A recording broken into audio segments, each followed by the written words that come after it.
નમસ્કાર, આપ જોઈ રહ્યા છો CNCC ગુજરાત। હારીજ તાલુકો વઢિયાર પંથકનું વેપાર પીઠું ગણાતું શહેર છે, પરંતુ જાણે વેપારી પીઠું ગણાતું હારીજ શહેર સૂત્રો દ્વારા જાણવા મળેલ માહિતીને આધારે હારીજ પોલીસના લેતી દેતીના વ્યવહારના કારણે અસામાજિક તત્વોનું પીઠું બની ગયું હોય તેવા દ્રશ્યો છાસવારે જોવા મળે છે અને પોલીસ તંત્ર જાણે પ્રેક્ષક બની તમાશો જોયા કરતું હોય તેમ જાણવા મળ્યું હતું। હારીજ શહેરની અંદર તેમજ દરેક મોટા ભાગના ગ્રામ્ય વિસ્તારમાં દેશી તેમજ વિદેશી દારૂની હાટડીઓ ખુલ્લેઆમ ચાલી રહી છે અને જાણવા મળતી માહિતી મુજબ ગ્રામ્ય વિસ્તારમાં જે તે બીટ જમાદાર લેતી દેતી કરી ધંધો આગળ ધપાવવા ખુલ્લો દોર આપતા હોવાનું તેમજ શહેરના પોલીસ મથકે વહીવટદાર છૂટ આપતા હોવાનું સૂત્રો દ્વારા જાણવા મળ્યું હતું। આ બાબતે જો કોઈ રજૂઆત કરવા માટે જાય તો તેને પણ હપ્તાના બંધનમાં બંધાયેલા પોલીસ કર્મીઓ દ્વારા ધમકાવવામાં આવતા હોવાનું પણ લોકમુખે ચર્ચા સાંભળવા મળી હતી। ત્યારે ગત રોજ હારીજ શહેરની અંદર નાસ્તાની લારી પર અસામાજિક તત્વો દ્વારા કરાયેલ તોફાન બાબતે હારીજમાં ખાનગી ન્યૂઝ ચેનલમાં કામ કરતા વિનોદ ઠાકર દ્વારા માહિતી માટે હારીજ પોલીસ મથકે પહોંચતા હારીજ પોલીસના પોલીસકર્મી લાલભાઈ નાડોદાએ પિત્તો ગુમાવી પત્રકારને ઢોર માર માર્યો હતો। ત્યારે પત્રકારને લોહી લુહાણ હાલતમાં તાત્કાલિક 108 મારફતે હારીજ રેફરલમાં લાવ્યા બાદ વધુ સારવાર અર્થે પાટણની ધારપુર હોસ્પિટલમાં ખસેડવામાં આવ્યા હતા। ત્યારે આ પાટણ જિલ્લાના પત્રકાર આલમમાં પ્રસરતા હારીજ પોલીસ પ્રત્યેક ફિટકારની લાગણી ફેલાઈ છે। અત્રે બનેલી ઘટનામાં જો સમાજને ચોથી જાગીર ગણાતા પત્રકાર જો સુરક્ષિત ન હોય તો આમ જનતાનું શું હાલ થતું હશે તે આ ઘટના પરથી સ્પષ્ટ જણાવી રહ્યું છે। ત્યારે સત્વરે પાટણ જિલ્લા પોલીસ વડા દ્વારા યોગ્ય તપાસ કરી જવાબદાર પોલીસ કર્મી વિરુદ્ધ યોગ્ય કાર્યવાહી કરવામાં આવે તેવી પત્રકાર ઉગ્ર માંગ જોવા મળી છે। હું પત્રકાર તરીકે કામ કરું છું। ગઈકાલે રાત્રે હારીજની અંદર અસામાજિક તત્વો દ્વારા અવારનવાર દારૂ અને જુગારના ત્રાસના કારણે લોકો દ્વારા હેરાન થઈ રહ્યા છે। ત્યારે ગઈકાલે રાત્રે કંઈક બનાવ બન્યો કે નારુદા પટેલ છે તેને કોઈ અસામાજિક તત્વો દ્વારા છરી મારવામાં આવી। તે બાબતે હારીજ પોલીસ સ્ટેશન હું માહિતી લેવા ગયેલ તો હારીજ પોલીસમાં લાલભાઈ નારુદા નામના વ્યક્તિ દ્વારા એવું કહેવામાં કે તમારે ટેલિફોનની માહિતી લઈ લેવાની, અહીંયા પગ નહીં મેળવવાનો, એટલે તમને પણ ભાગી નાખવામાં આવશે।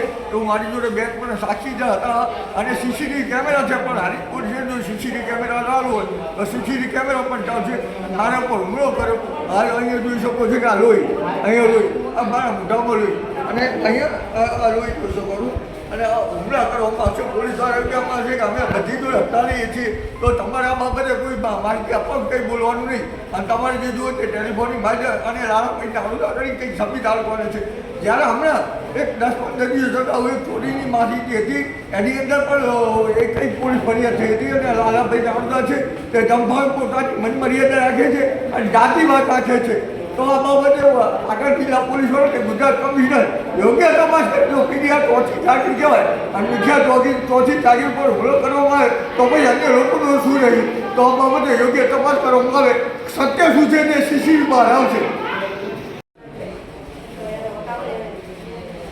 હું પત્રકાર તરીકે કામ કરું છું।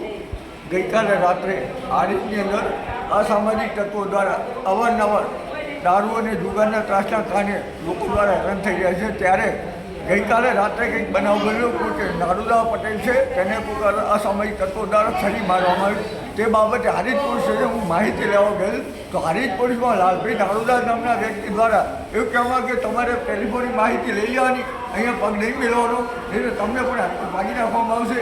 એવું મારી જોડે બે પણ સાક્ષી જ હતા અને CCTV કેમેરા છે, પણ હારીજ પોલીસે જો CCTV કેમેરા લાવવો હોય તો CCTV કેમેરા પણ ચાલશે। મારા પર હુમલો કર્યો, હાલ અહીંયા જોઈ શકો છો કે આ લોહી, અહીંયા લોહી, આ મારા મોઢામાં લોહી અને અહીંયા લોહી જોઈ શકો છો અને હુમલા કરવામાં આવશે। પોલીસ દ્વારા એવું કહેવામાં આવશે કે અમે બધી જોડે હપ્તા લઈએ છીએ, તો તમારે આ બાબતે કોઈ માહિતી આપવા કંઈ બોલવાનું નહીં અને તમારે જે જુઓ તે ટેલિફોનની માહિતી અને લાલા કંઈક નારુદા કરી કંઈક સબમિટ આપવાનું છે। જ્યારે હમણાં એક 10-15 દિવસ અગાઉ એક ચોરીની માહિતી હતી, એની અંદર પણ એક કંઈક પોલીસ ફરિયાદ થઈ હતી અને લાલાભાઈ નારુદા છે તે જંભાવ પોતાની મનમર્યાદા રાખે છે અને જાતિવાદ રાખે છે। તો આ બાબતે આગળ જિલ્લા પોલીસ વડા કે ગુજરાત કમિશનર યોગ્ય તપાસ કરે તો પીડીઆર ચોથી જાગીર કહેવાય અને મુખ્ય ચોથી જાગીર પર હુમલો કરવામાં આવે તો પછી અન્ય લોકોનું શું રહ્યું? તો આ બાબતે યોગ્ય તપાસ કરવામાં આવે, સત્ય શું છે તે CCTV બહાર આવશે। રિપોર્ટર ધ્રુવ કુમાર દવે, સિદ્ધપુર।